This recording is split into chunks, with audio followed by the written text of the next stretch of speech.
Magandang araw mga bata! Ang ating aralin ngayong araw ay tungkol sa GMRC 3 Quarter 1 Week 7 Day 3, paggalang sa pansariling karapatan ng bata. Mas mauunawaan natin ng ating aralin kung tayo makikinig ng mabuti sa ating guro. Handa na ba kayo? Kung handa na ang lahat, simulan na natin ang ating talakayan. Mga layunin. Naisasakilos ang mga gawain na nagbibigay halaga sa mga karapatang tinatamasa ng bawat bata. Pangalawa, nakapagsusuri na ang mga pansariling karapatan na kinikilala sa pamayanan ay nagtitiyak sa kaligtasan at matiwasay na pamumuhay ng bawat bata. Panimulang gawain. Magandang araw sa inyong lahat. Masaya ako sapagkat narito kayong lahat. Para sa ating balik-aral, ako ay may inihandang larawan. Mga larawan na nagpapahayag ng personal safety lesson at mga karapatan ng bata. Basahing mabuti ang bawat karapatan ng may pangunawa.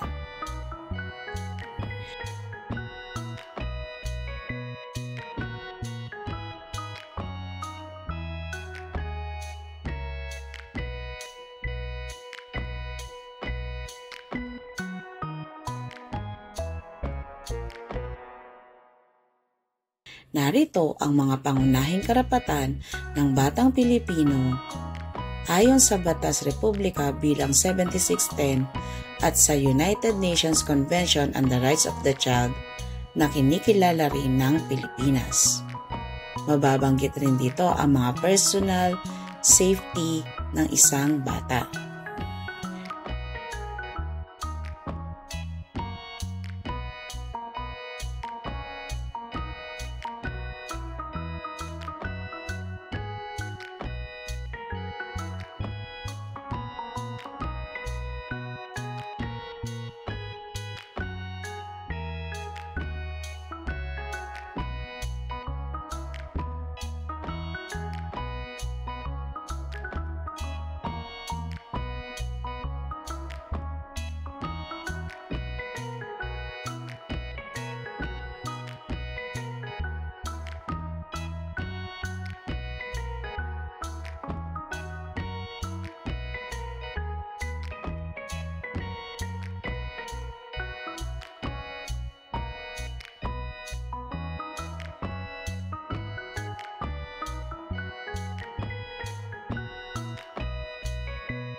Pagganyak.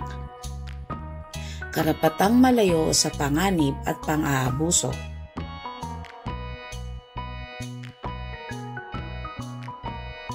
Sagutin ang mga tanong batay sa pinakitang mga larawan. Unang tanong, ano ang nakasulat sa bawat placard? Tama. Itigil ang pang-aabuso sa mga bata. Pangalawa, ano ang iyong pagkaunawa sa salitang panganib? Tumpak. Ang panganib ay isang bagay na maaring makasama o makasugat sa isang tao. Halimbawa ay baha, sunog, o kagagawa ng masasamang tao. Pangatlo, ano naman ang pagkakaunawa mo sa salitang pang-aabuso? Mahusay.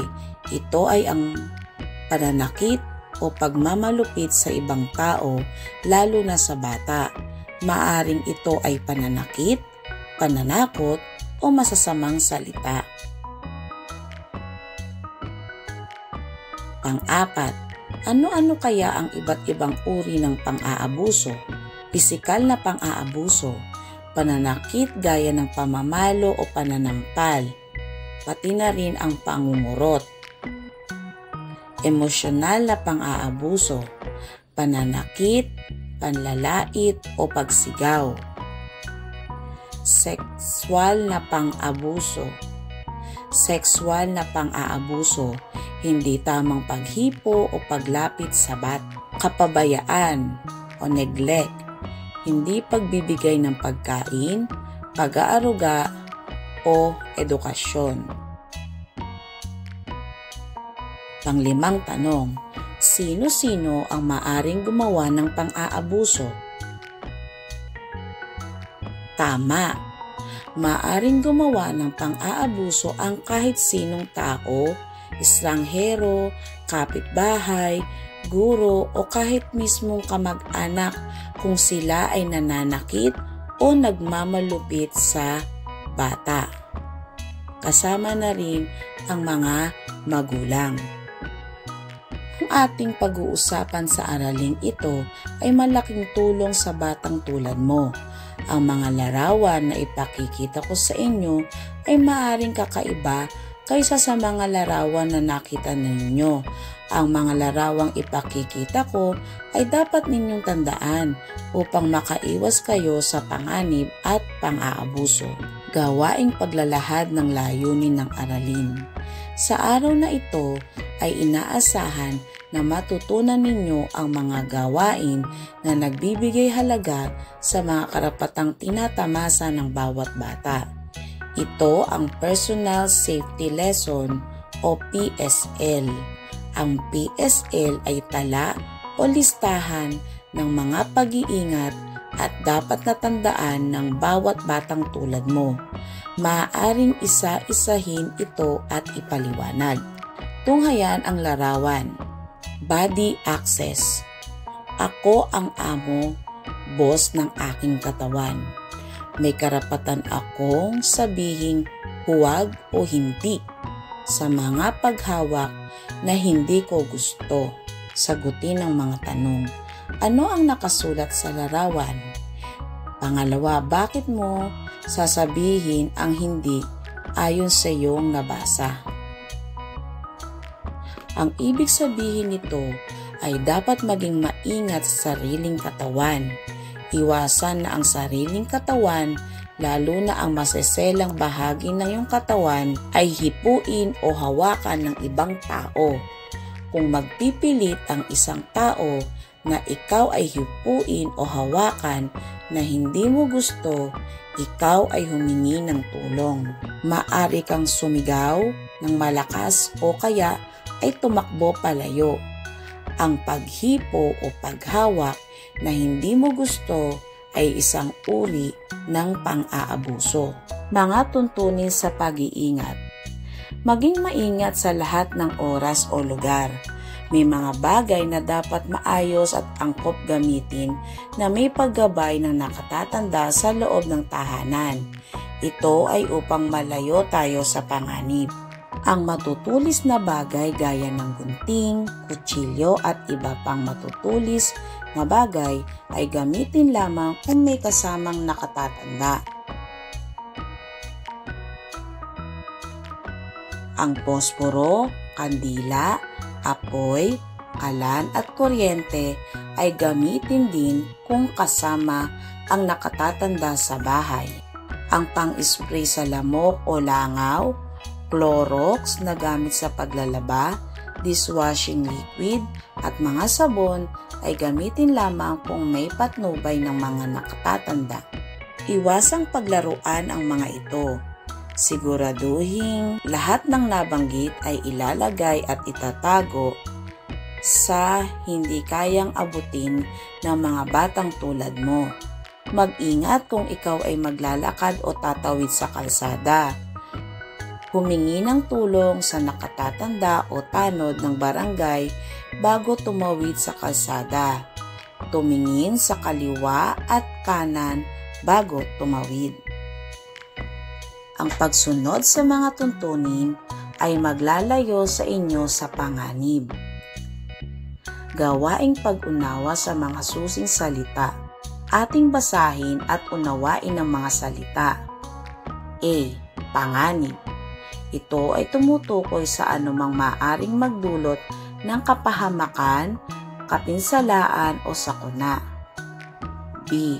Pang-aabuso. Ito ang labis-labis na paggamit ng tanging karapatan, kapangyarihan o tiwala. C. Kaligtasan. Pagkalayo sa panganib o kapahamakan. Pagbasa sa mahalagang pangunawa o susing idea. Karapatang malayo sa panganib at pang-aabuso. Ang karapatang malayo sa panganib at pang-aabuso ay maiiwasan ng isang batang tulad mo kung magiging maingat, alisto at masuriin ka. Sundin ang mga payo ng magulang. Ito ay paraan ng pagpaparamdam ng parental support sa mga anak. Ang pang-aabuso ay maaring pisikal o pananakit. Maari naman itong pasalita o verbal, maari din itong sexual. Tandaan lagi ang tagubilin ng mga magulang at guro tungkol sa pag-iingat sa sariling katawan, sa ligtas at hindi ligtas na paghawak o unwanted touch, sa tamang pagtawag sa masiselang bahagi ng katawan upang maiwasan ang pang-aabuso at panganib. Maging mapanuri sa mga kilos ng mga tao sa iyong nakakasama at nasa paligid.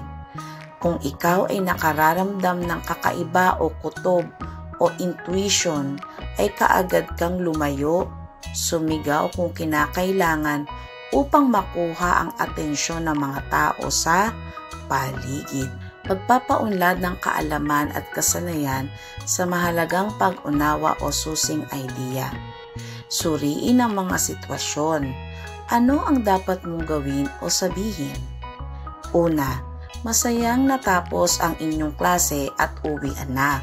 Biglang bumuhos ang malakas na ulan.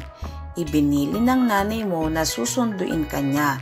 Subalit halos lahat ng iyong kaklase ay umuwi na. Ano ang iyong gagawin at bakit? Pangalawa, isinama ka ng iyong kapatid sa palengke. Samantalang may binibili ang iyong kapatid ay may biglang kumaiusap sa iyo at pilit kang pinasasama. Ano ang gagawin mo at bakit? Pangatlo, namasyal kayo sa parke kasama ang iyong buong pamilya. Habang naglalakad ay nakita mo ang isang bata na itinatapon ang mga balat ng prutas sa daan. Paano mo siya sasabihan? Pagpapalalim ng kaalaman at kasanayan sa mahalagang pag-unawa o susing idea. Muling ipabigkas sa klase ang acrostic na ingat. I, ikaw ay mag-ingat. N, nang hindi mapahamak. G, gawin ang sinasabi ng nakakatanda. A, ang kanilang payo'y sundin parati. T, tandaan lagi ang kanilang sinasabi. Batay sa ating napag-usapan sa personal safety lesson, ano ang mahalagang sundin ng batang tulad mo? At number 2, bakit dapat natin sundin ang mga nakatatanda, paglalapat at paglalahat? Mahalagang maunawaan mo na ang mga pansariling karapatan na kinikilala sa pamayanan ay nagtitiyak sa kaligtasan at matiwasay na pamumuhay ng bawat bata. Sumulat sa iyong notebook ng isang pangungusap na naglalaman ng mga gawain o paraan ng pag-iingat sa sarili, sa tahanan o sa paaralan. Pagtataya ng natutuhan. Basahin ang bawat pangungusap. Isulat sa iyong kwaderno ang opo kung ang pangungusap ay nagpapakita ng pag-iingat at hindi po kung ang pangungusap ay hindi nagpapakita ng pag-iingat.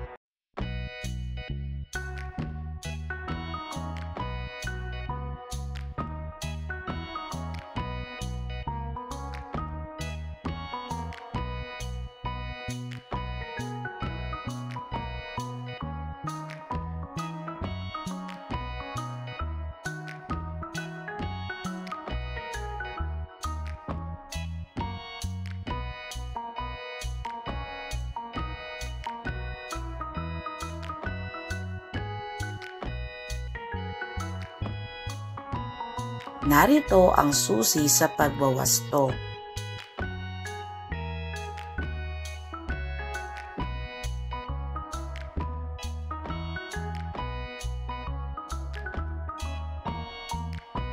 Para sa ating remediation, basahin ang mga sitwasyon. Ibigay ang angkop na kilos na dapat gawin mo bilang isang bata sa ikatlong baitang. Una, nilapitan ka ng hindi mo kilalang tao at pilit na isinasama ka sa kaniyang bahay. Pangalawa, niyaya ka ng iyong kaklase na lumiban na huwag nang mag-aral at maglaro na lamang sa parke. Magaling! Natapos mo ang ating aralin sa GMRC. Tandaan, ang magandang asal ay pinapakita hindi lamang sa salita, kundi lalo na sa gawa. Maging magalang, matapat at may malasakit sa iba. Sa bahay, paaralan at kahit saan ka naroon. Araw-araw piliing maging mabuting bata at mabuting mamamayan. Hanggang sa muli nating aralin, paalam at patuloy na pairalin ang tama at mabuti.